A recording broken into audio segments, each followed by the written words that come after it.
August 7, 1926, Brooklands, England. British motor racing was about to enter a new era. Opened in 1907, Brooklands was the world's first purpose-built motor racing circuit. Nearly 2 decades later, it would stage Britain's first Grand Prix. 9 cars prepared to face one of the hardest races Britain had yet seen. There were no modern helmets, safety cells, or fireproof racing suits. At 2 o'clock in the afternoon, the British Grand Prix began. Ahead were 110 laps, nearly 288 miles of relentless racing. Brooklands demanded speed, courage, and extraordinary mechanical endurance.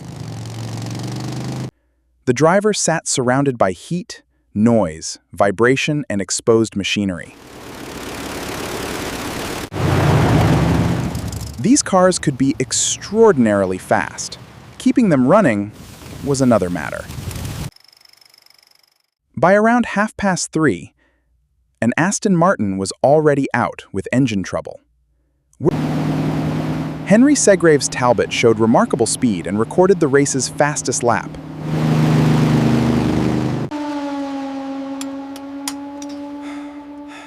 But speed meant little when the machinery failed.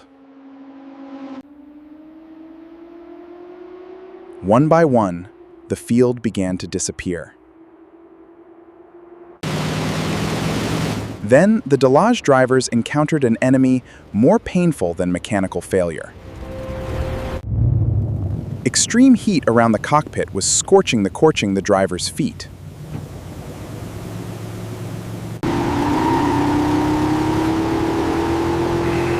Every lap made the pain worse.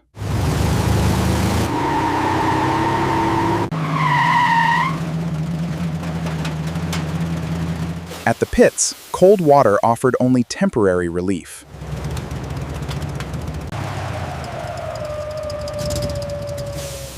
After 83 laps, Robert Sénéchal could endure the heat no longer. Louis Wagner, whose own Delage had already retired, took over Sénéchal's car.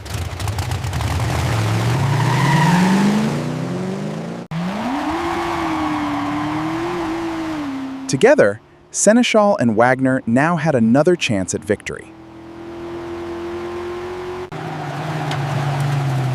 The lead driver faced the same brutal problem.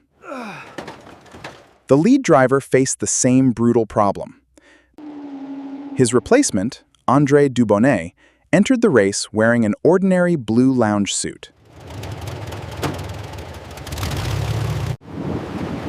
A century later,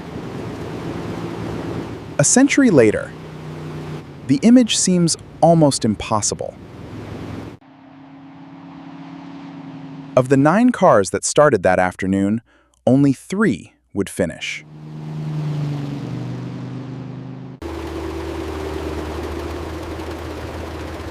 The British racer continued the chase in his Bugatti.